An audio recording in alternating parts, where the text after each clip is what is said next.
नमस्कार प्रिय भक्तगणों। एकादशी व्रत हिंदू धर्म में अत्यंत महत्वपूर्ण व्रतों में से एक माना जाता है। ये व्रत भगवान विष्णु की आराधना और उपासना के लिए रखा जाता है। एकादशी व्रत हर माह में 2 बार आता है, एक शुक्ल पक्ष में तो एक कृष्ण पक्ष में। सभी एकादशियों का अपना अपना महत्व होता है, लेकिन मार्गशीर्ष यानी कि अगहन मास की एकादशी अपने आप में बहुत बड़ी विशेष एकादशी होती है, क्योंकि इस दिन से ही एकादशी का प्राकृत हुआ था, यानी कि एकादशी माता का आज के दिन ही आविर्भाव हुआ था। माना जाता है यदि कोई भक्त आज के दिन से एकादशी शुरू करता है तो उसको बहुत अधिक शुभ फलों की प्राप्ति होती है। यदि आप एकादशी का व्रत पहले से नहीं कर रहे और आप चाहते हैं कि एकादशी का व्रत धारण करें, तो आप उत्पन्ना एकादशी से व्रत को धारण करिए। यानी कि शास्त्रों के अनुसार मान्यता है कि जब कोई एकादशी का व्रत धारण करे तो आज से ही एकादशी व्रत को धारण करे, क्योंकि आज ही भगवान विष्णु से एकादशी माता का प्रकाटय हुआ था, यानी प्रकट हुई थी एकादशी माता। हिंदू धार्मिक मान्यताओं अनुसार उत्पन्ना एकादशी के दिन ही भगवान विष्णु ने माता एकादशी को आशीर्वाद दिया था और उनके इस व्रत को पूजनीय बताया था। इसलिए ही उत्पन्ना एकादशी से इस व्रत का प्रारंभ कर सबसे ज़्यादा शुभ माना जाता है। इसके अलावा आप चैत्र, वैशाख और माघ के महीने में भी इस व्रत की शुरुआत कर सकते हैं, लेकिन इस व्रत को शुरू करने से पहले इस बात का खास ध्यान रखें कि गुरु तारा और शुक्र तारा उदय होना चाहिए। एकादशी के पीछे की कहानी भगवान विष्णु के सोने या ध्यान की अवस्था में होने से शुरू हुई। पौराणिक कथा के अनुसार सतयुग में मुर नाम का दैत्य हुआ था। वह बड़ा बलवान और भयानक था। उस प्रचंड दैत्य ने इंद्र, आदित्य, वसु, वायु, अग्नि आदि सभी देवताओं को पराजित करके इंद्रलोक से भगा दिया। तभी सभी देवता भयभीत होकर भगवान शिव से सारा वृतांत कहा और बोले, हे कैलाशपति, मूर दैत्य से भयभीत होकर सब देवता मृत्यु लोक में फिर रह रहे हैं। तब भगवान शिव ने कहा, देवताओं, तीनों लोगों में स्वामी के दुखों का नाश करने वाले भगवान शिव की शरण में जाओ, वह ही तुम्हारे दुखों को दूर कर सकते हैं। शिव जी के ऐसे वचन सुनकर सभी देवता क्षीर सागर में पहुंचे। वहां भगवान को शयन करता देख हाथ जोड़कर उनकी स्तुति करने लगे। हे देवताओं द्वारा स्तुति करने योग्य प्रभु, आपको बारंबार नमस्कार है। देवताओं की रक्षा करने वाले मधुसूदन, आपको नमस्कार है। आप हमारी रक्षा करें। दैत्यों से भयभीत होकर हम सब आपकी शरण में आए हैं। इंद्र के ऐसे वचन सुनकर भगवान विष्णु कहने लगे, हे इंद्र, ऐसा मायावी दैत्य कौन है जिसने तुम सब देवताओं पर अपनी विजय प्राप्त की? उसका नाम क्या है? उसमें कितना बल है और किसके आश्चर्य में है, तथा उसका स्थान कहाँ है? ये सब मुझे कहो। भगवान के ऐसे वचन सुनकर इंद्र बोले, भगवान, प्राचीन समय में एक नाड़ी जंग नामक राक्षस था। उसके महापराक्रमी और लोक विख्यात मुर नाम का एक पुत्र हुआ। उसकी चंद्रावती नाम की नगरी है। उसी ने सब देवताओं को स्वर्ग से निकालकर वहां अपना अधिकार जमा लिया है। उसने इंद्र, अग्नि, वरुण, यम, वायु, ईश, चंद्रमा, नए रथ आदि सबके स्थान पर अधिकार कर लिया है। सूर्य बनकर संयम ही प्रकाश करता है, संयम ही मेघ बन बैठा है और सबसे अजय है। असुर निकंदन उस दुष्ट को मारकर देवताओं को अजय बनाइए। ये वचन सुनकर भगवान ने कहा, हे देवताओं, मैं शीघ्र ही उसका संहार करूंगा। तुम चंद्रावती नगरी जाओ। इस प्रकार कहकर भगवान सहित सभी देवताओं ने चंद्रावती नगरी की ओर प्रस्थान किया। उस समय दैत्य मुर सेना सहित युद्ध भूमि में गरज रहा था। उसकी भयानक गर्जना सुनकर सभी देवता भय के मारे चारों दिशाओं में भागने लगे। जब संयम भगवान रणभूमि में आए तो दैत्य उन पर भी अस्त्र शस्त्र आयु लेकर दौड़े। भगवान ने उन्हें सर्प के समान अपने बांधों में वींद डाला। बहुत से दैत्य मारे गए, केवल मुर बच रहा। अविचल भाव से भगवान के साथ युद्ध करता रहा। भगवान जो भी तीक्ष्ण बाण चलाते उसके लिए पुष्प सिद्ध हो जाते। उसका शरीर छिन्न भिन्न हो गया, किंतु वह लगातार युद्ध करता रहा। दोनों के बीच मल्ल युद्ध भी हुआ।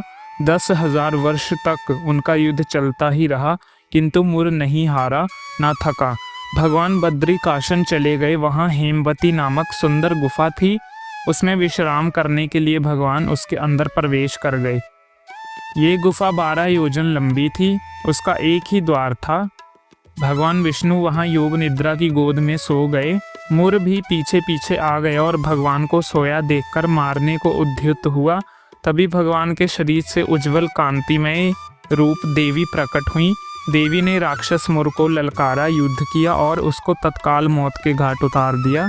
श्री हरि जब योग निद्रा की गोद से उठे तो सब बातों को जानकर उस देवी से कहा कि आपका जन्म एकादशी के दिन हुआ है। आपका जन्म एकादशी के दिन हुआ है। अंत आप उत्पन्ना एकादशी के नाम से पूजित होंगी। आपके भक्त वही होंगे जो मेरे भक्त हैं। और कहा कि यदि कोई इस दिन उपवास करेगा तो उसे मोक्ष अर्थात जन्म और मृत्यु के चक्रों से मुक्ति प्राप्त होगी।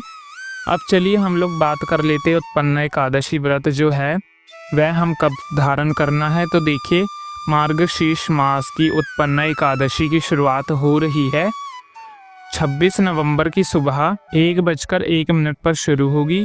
ये तिथि 27 नवंबर की सुबह 3:47 पर खत्म होगी। उदया तिथि के अनुसार उत्पन्ना एकादशी का व्रत 26 नवंबर को रखा जाएगा। अब चलिए बात कर लेते हैं कि एकादशी व्रत का नियम क्या है। सर्वप्रथम जान लीजिए, आप 26 नवंबर को व्रत धारण करेंगे तो 25 नवंबर से दशमी के नियम का पालन करें। दशमी के नियम क्या हैं? सर्वप्रथम आपको करना है ये है कि आप सुबह सवेरे जल्दी जाएं, क्योंकि एकादशी असल में एक दिन का व्रत होता ही नहीं है। एकादशी तो 3 दिनों का महाव्रत होता है। इस व्रत को करने से थोड़ी मेहनत ज़्यादा लगती है, लेकिन ये व्रत राज है। ये जीवन से तो कष्ट खत्म करती है, मृत्यु के बाद भी बहुत बड़े पुण्य फलों को देने वाली है। तो करना है ये प्रिय भक्तगणों कि आपको एकादशी में दशमी तिथि को जो व्रतधारी है उनको दशमी तिथि को जल्दी जागना है। जल्दी जागने के बाद आप अपने जो भी दैनिक कार्य वगैरह हैं वह कर लीजिए। कुछ भक्त दशमी तिथि को भी चावल नहीं खाते। आपकी इच्छा हो तो पूरे दिन ना खाइए, नहीं तो शाम का जो पूजन होता है उस दशमी में चावल नहीं खाया जाता। बाकी सूर्यास्त होने से पहले आपको दशमी तिथि में यदि व्रत रख रहे हैं तो खाना खा लेना है। रात को आपको फल, दूध, जल या वगैरह खा लेना है। अनाज बस सूर्यास्त होने से पहले ही आप खा सकते हैं, क्योंकि जो लोग व्रत रखते हैं वो सूर्यास्त के बाद अनाज नहीं खा सकते। इसके बाद प्रिय भक्तगणों आपको अगली सुबह का इंतज़ार करना है। अगली सुबह अब आप अपने एकादशी व्रत का पालन करेंगे। पहली बार भी करना चाहते हैं या फिर आप पहले से करते हैं तो आपको यही नियम पालन करना होगा। दोस्तों, अगले दिन हम एकादशी का व्रत का संकल्प लेंगे। एकादशी की जो सुबह होगी, आप सुबह से पहले यानी सूर्य उदय से पहले जाग जाएं और अपने दांतों को दातून से साफ़ करिए। दातून से साफ़ करने के बाद सर्वप्रथम जो है, दांतों से साफ़ करने के बाद सर्वप्रथम आप नहा धो लीजिए और पहले सूर्य नारायण को अर्घ दिया जाएगा। उसके बाद जो भी आप घर में तुलसी है, तुलसी के पास आप दीपक, अगर अंधेरे पूजा कर रहे हैं तो दीपक वगैरह जला दीजिए। जल मत छिड़काएं। उसकी जड़ों में शालिग्राम रखा है तो शालिग्राम जी को तुलसी की जड़ में ही है तो उन्हें स्नान करवा दीजिए और भोग लगा दीजिए। लेकिन यदि नहीं है तो तुलसी जी की सिर्फ आप पूजा ही करना। परंतु तुलसी जी में एकादशी के दिन भूले भी जल नहीं देना चाहिए, वरना आपका व्रत खंडित हो सकता है। और ना ही एकादशी के दिन आपको तुलसी जी के पत्ते तोड़ने चाहिए, क्योंकि ये बहुत अच्छी बात नहीं है। तुलसी की पत्तियां अगर सूख कर गिरी हों तो उनकर धोकर भगवान विष्णु को भोग लगा दीजिए। आज की पत्तियों का इंतज़ाम आप कर सकते हैं, लेकिन आप ध्यान रखें कि आज के दिन यानी एकादशी के दिन तुलसी जी की पत्तियों को नहीं तोड़ना। किसी भी हाल में उनको छेड़छाड़ नहीं करनी चाहिए। तो ये काम हो गया। उसके बाद हम घर में भगवान विष्णु की पूजा करेंगे। कैसे पूजा करना है? अब देखिए, एकादशी माता का प्रगटय हुआ है तो आज आप चावल नहीं खाएंगे। ध्यान रखें, जो व्रत रखते हैं उन्हें तो ये ध्यान देना है, लेकिन अब जो व्रत नहीं रखते उन्हें भी दशमी और एकादशी के दिन चावल नहीं खाना है। इस बात का विशेष ध्यान रखें। उपाय करने के लिए आप बस लहसुन प्याज मत खाएं, बाकी सारे उपाय आप कर सकते हैं। तो मैं बात कर रहा था कि आपको ये काम कर लेना है। भगवान विष्णु की पूजा का भली भांति आप तुलसी जी की पूजा करें, जैसे मैंने बताया। आप दीपक जलाएं, धूप बत्ती जलाएं, लेकिन उनका भोग वगैरह ना लगाएं, क्योंकि उसके बाद लड्डू गोपाल जी, शालिग्राम जी जो भी स्वरूप हैं उनकी विधिवत पूजा करें।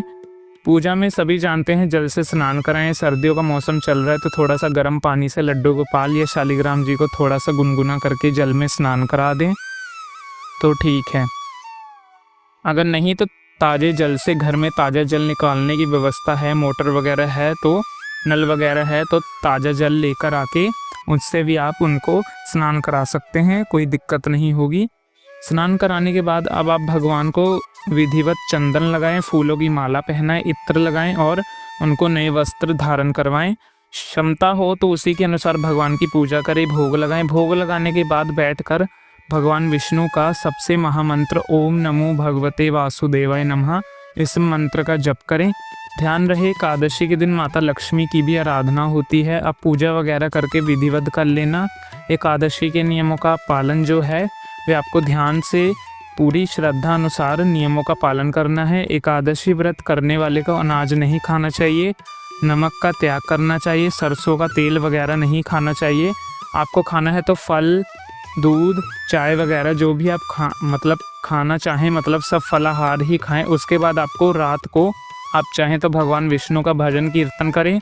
12 बजे के बाद सोएं तो ये 12 बजे के बाद सोएं तो ये सब आपकी अपनी क्षमता है, इस तरह से आपको करना है। अब हम बात कर लेंगे पारण। अब पारण में आपको क्या करना है, कैसे करना है, पारण का शुभ और सही मुहूर्त क्या है। इस दिन पारण 27 नवंबर को दोपहर 1:12 से 3:18 के बीच किया जा सकता है। आप इस समय में पारण कर लीजिएगा। एकादशी के व्रत को समाप्त करने को पारण कहते हैं। एकादशी व्रत के अगले दिन सूर्य उदय के बाद पारण किया जाता है। एकादशी व्रत का कारण द्वादशी तिथि समाप्त होने से पहले करना अति आवश्यक है। ये द्वादशी तिथि सूर्य उदय से पहले समाप्त हो गई हो तो एकादशी व्रत का पारण सूर्य उदय के बाद ही होता है। द्वादशी तिथि के भीतर पारण नहीं करना चाहिए, इससे आपको पाप लग सकता है और आपका व्रत खंडित हो सकता है। एकादशी व्रत का पारण हरिवासर के दौरान भी नहीं करना चाहिए। 27 नवंबर को पारण तिथि के दिन हरिवासर समाप्त होने का समय सुबह 10:36 तक है।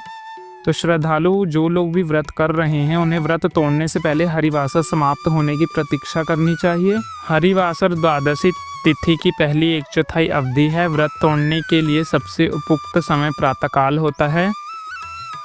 व्रत करने वाले श्रद्धालुओं को मध्याह्न के दौरान व्रत तोड़ने से बचना चाहिए। कुछ कारणों की वजह से अगर कोई प्रातःकाल पारण करने में समक्ष नहीं है तो उसी मध्याह्न के बाद पारण करना चाहिए। कभी कभी एकादशी व्रत लगातार 2 दिनों के लिए हो जाता है। जब एकादशी व्रत 2 दिन होता है तब समर्थ परिवारजनों को पहले एक दिन एकादशी व्रत करना चाहिए।